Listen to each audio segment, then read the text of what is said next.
ही खूबसूरत गीत कोनो ऐसा गीत बनेला ओकरा पीछे कोनो कारण होला। एकरा में कवन कारण बा? जमाना में बड़ा परिवर्तन हो गई। ये परिवर्तन जमाना में कोनो लड़का कोनो लड़की के दिल दे बैठल बा। दिल बैठल बा। ये दिलवे तो हो कब केकरा से लाग जाई कहाँ लाग जाई कोनो गारंटी ना हो। ये दिल चिन्हबे ना करेला कि कब जवान हो गई कब बुढ़ा गई। जबे ना तबे जकरा से चाही लाग जाला। प्यार हो गई लड़की के धीरे धीरे शादी हो जाता। एक दिन मन बड़ा बेचैन बा फोन लगावा तो प्रेमी आए अपने प्रेमिका से वही फोने पे एगो बात कहे। का कहे? का हो?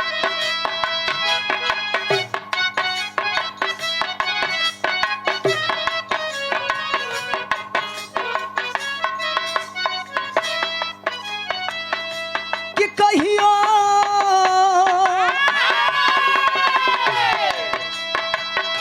कि कहियो कोरवे में भी तकी रहे रात हो। अब का बनेलू अनजान हो। कहियो कोरवे में भी तकी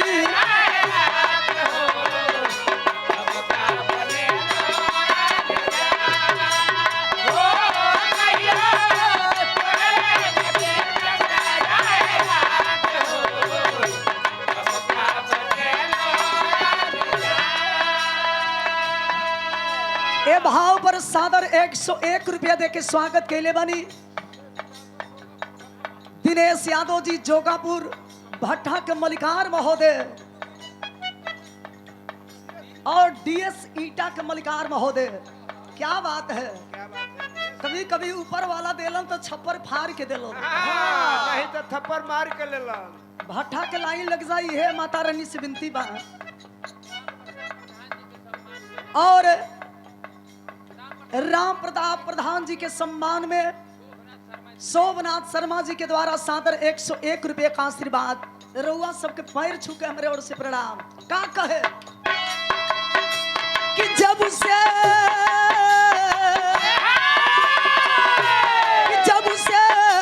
बैलू बलमुआ के पास हो। अब का बनेलू अनजान हो। जब से बैलू बलमुआ के पास हो। अब का बनेलू अनजान हो। जब से बैलू बलमुआ के पास हो। अब का बनेलू अनजान। इस धरती पे माँ का कर्जा आज तक कोई चुका नहीं पाया है। ऋषि महर्षि हो चाहे संत हो चाहे गवैया हो चाहे लड़वैया हो। अल्लाह ना ये धरती पर माई के कर्जा कोई ना चुकोले बना कोई चुकाई।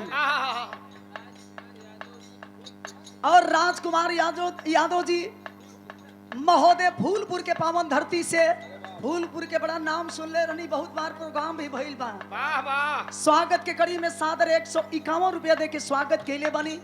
चरण छू के प्रणाम। हमारे माई बहिनी लोग भी बैठ के सुनत नहीं।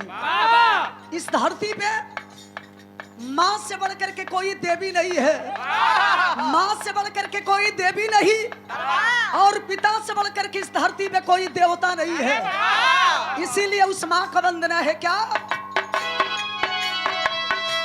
कि देई के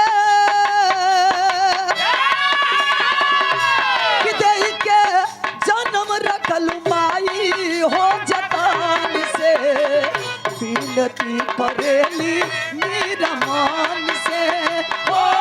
दे के जन्म रखल माई हो जतान से। विनती करेली मेरा मान से हो। दे के जन्म रखल माई हो जतान से। विनती करेली हो। देखे जन्म रखल माई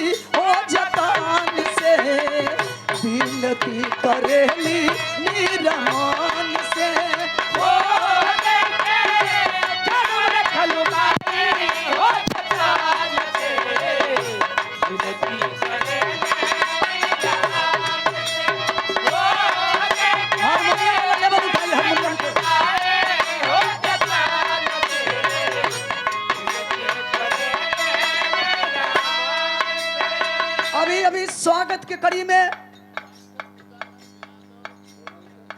डॉक्टर गजानंद यादव जी, जिला पंचायत के सदस्य महोदय, स्वागत के कड़ी में फूलपुर के पावन धरती से हमारे साहब 200 रुपया देकर के स्वागत किए हैं। साहब को बहुत बहुत प्रणाम। आशीर्वाद की हमेशा प्रतीक्षा रही।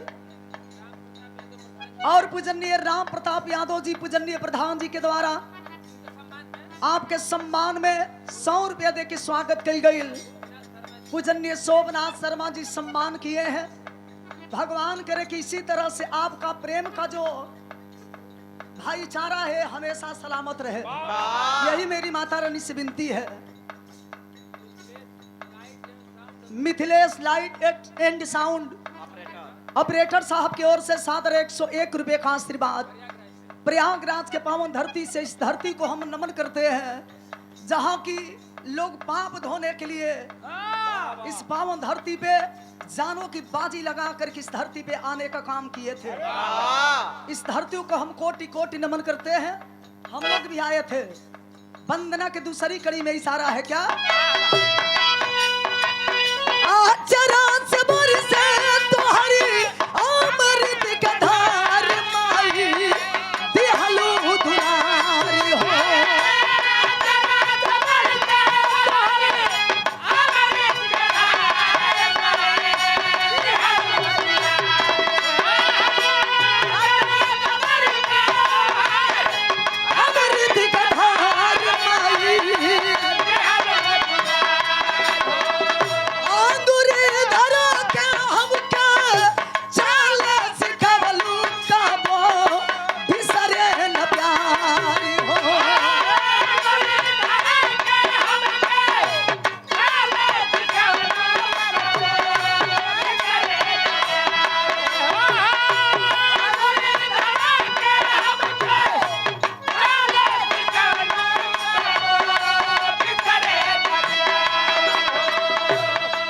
माई तोहार जितना बखान करब, जितना चर्चा करब शायद कम होई। 9 महीना यही गर्भ में ढोई के हर माई अपना अपना बेटा बेटी के इस दुनिया में जन्म के देली। इस धरती पे कोई कलाकार बड़ा और छोटा जन्म नहीं लिया है। वह माई जे के चाहेली ओके सिखाई के पढ़ाई के ए लायक बनावेली। बचपन में अंगुली पकड़ करके चलना सिखाई, हमें बोलना सिखाई और समाज के बीच में किस तरह से अपने आप को समर्पित करना है, किस तरह से समाज के बीच में हमें रहना है, वो सिखाने का आप काम करती हैं। सादर 101 रुपया देके स्वागत के लिए बनी दिनेश यादव जी, भट्टा के मलिकार महोदय, जोगापुर के पावन धरती से साहेब के बहुत बहुत प्रणाम। इसी लाइन पे दिए हैं। आचरण से बरसे तुम्हारी अमृत का धार माई, दिहलू दुलारी हो।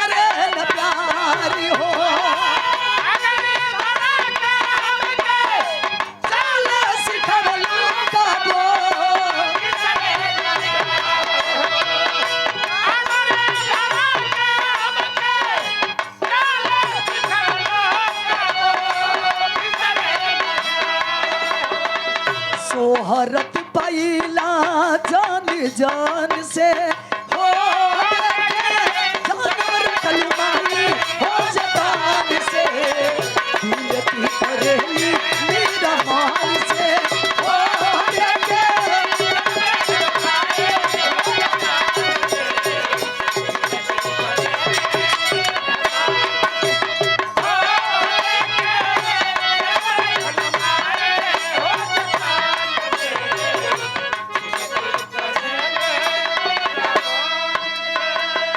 भाई देखी माई के वंदना पर, माई के नाम पर सम्मान के लिए बनी कपसा के पावन धरती से ठेकेदार आप राजू यादव जी के सौजन्य से सादर 101 रुपए का आशीर्वाद।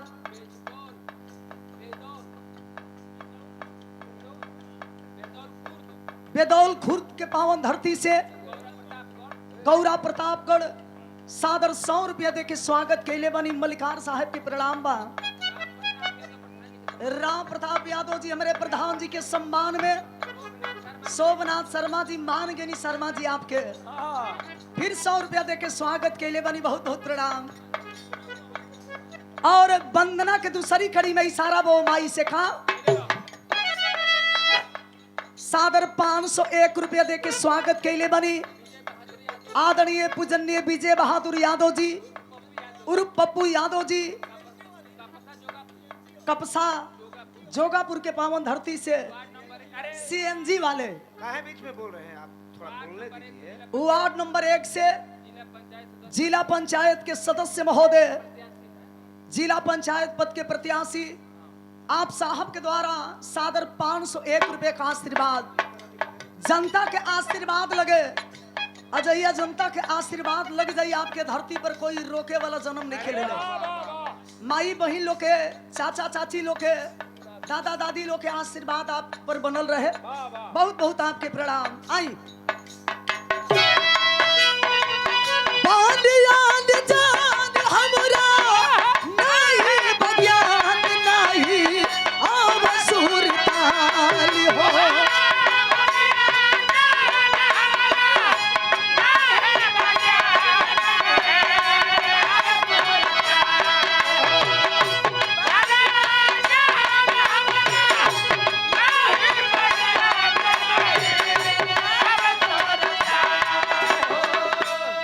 धरती पर प्रथम बार, ये कोई बनावटी बात नहीं है, तमाम हमारे चैनल वाले साथी उपस्थित हुए हैं। विरहा जगत में पहली बार प्रथम स्थान। अरे वाह! इस मीरा मूर्ति को आप लोगों ने केवल विरहा ही नहीं गवाया, वाह वाह वाह! विरहा फील्ड से उठा करके इस मीरा मूर्ति को, इस गायिका को आप लोगों ने भोजपुरी के नायिका भी बनाया। कौनो शकल से बहुत बड़ा का ऐश्वर्या राय नहीं की, लेकिन आप लोग जेके चाहे नहीं ओके रामदेव बुल्लू बना देनी। आप लोग जेके चाहे नहीं ओके जौन बात हमारे हैदर अली गुरूज बना देनी। और जेके ना चाहे नहीं ओके आप लोग धूल चटा देनी। अरे वाह! तो आपे सबके हाथ में बनावल और आपे सबके हाथ में बिगाड़ल बा। 100 रुपया दे के स्वागत कैले बनी। पूजनीय दिनेश यादव जी भट्टा के मलिकार महोदय आपके सम्मान में 100 रुपया दे के स्वागत की गई। बहुत बहुत आपके प्रणाम। आप लोग घबराई जमत, हमारे कवि जी थोड़ा सा यादाश्त के कमजोर आदमी हो, गोली खाते हैं लेकिन फर्क नहीं पड़ता है, असर नहीं पड़ता है। और 50 रुपया दे के स्वागत के लिए बनी रोहित यादव जी ग्राम पूरे दर्शी के पावन धरती से साहेब के बहुत बहुत प्रणाम। देखिए गलती मत बोलवा दिया ना तो लगिया लोग जूता चप्पल लोग मारे।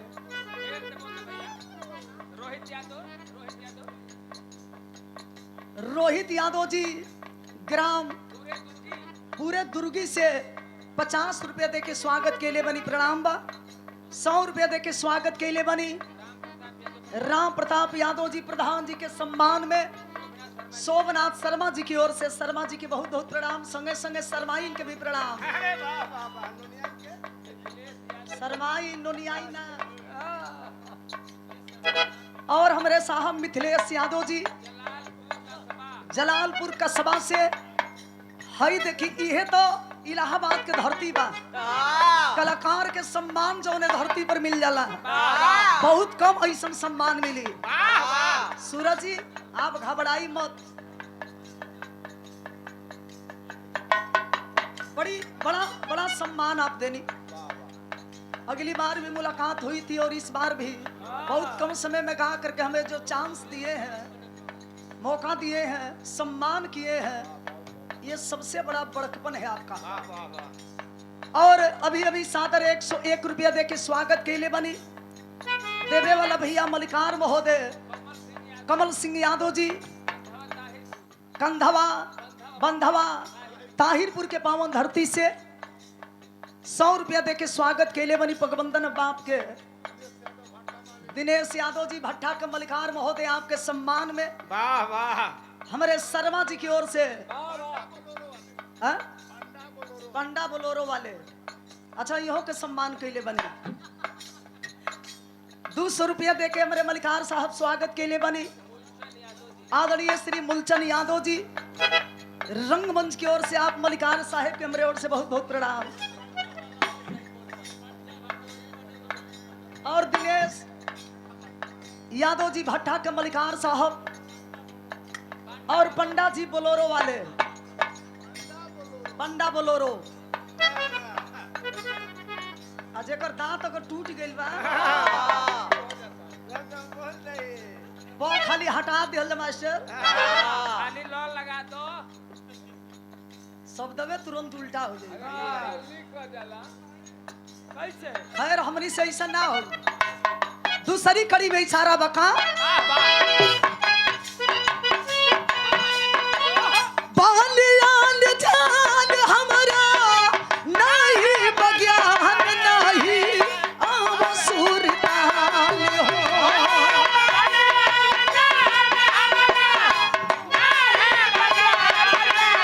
आमसुर ताल हो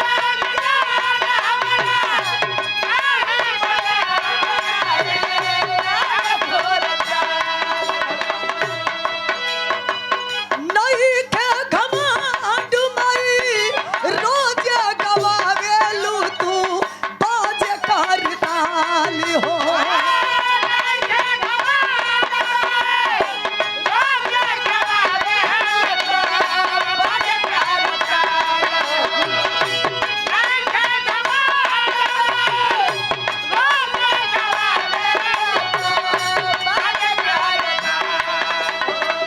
सोहरत पैला जान जान से हो बेटे जानम रखल माही हो जतान से विनती करे मेरा मान से हो बेटे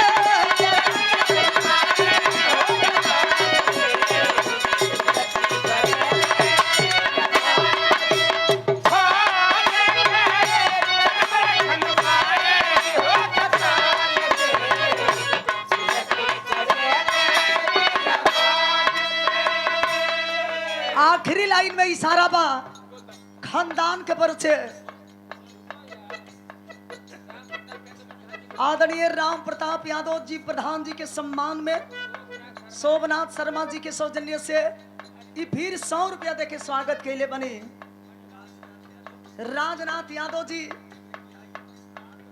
जहां मेरा आगमन हुआ है पूजनीय पिताजी के सौजन्य से आपके सम्मान में 100 रुपया दे के स्वागत के लिए बनी आदरणीय राजनाथ यादव जी पिताजी के बहुत बहुत प्रणाम पिताजी के पूरे परिवार के लोगों के ओर से प्रणाम आखिरी बंद में इशारा बा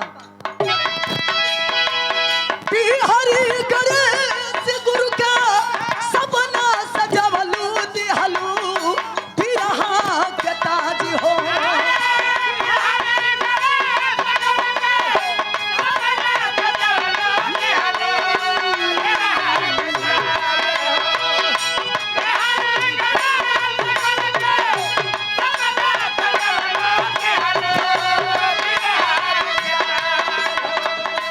उस परिवार की बेटी उस खानदान की बेटी मैं हूँ वाह वाह जिनके बदौलत पूरा बिरहा जगत में एक बार भूचाल आ गया था और जब तक ले बिरहा जगत में स्वर्गीय रामदेव गुरु जी का हल्ला ना हो स्वर्गीय रामदेव गुरु जी का जब तक बिरहा जगत में गीत ना बजे बिरहा की पूर्ति नहीं होती है उस खानदान की बेटी मैं हूँ बता रही है रामदेव चंद्री काका पाने बचावलू रखिया मोसा फिर के लाज हो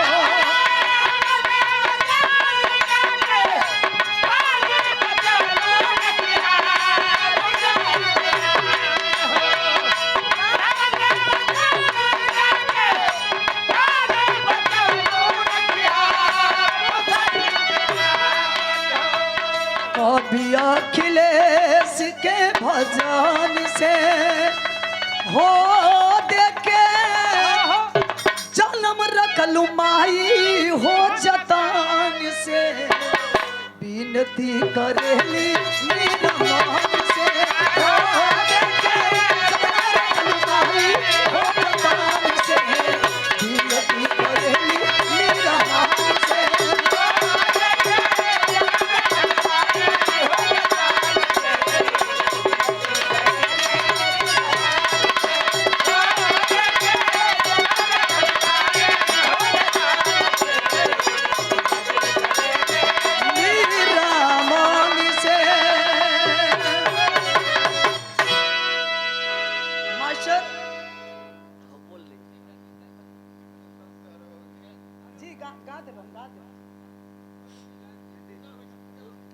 आदरणीय हमारे बहन जी प्रमीला गुड बाय, फिर मिलेंगे।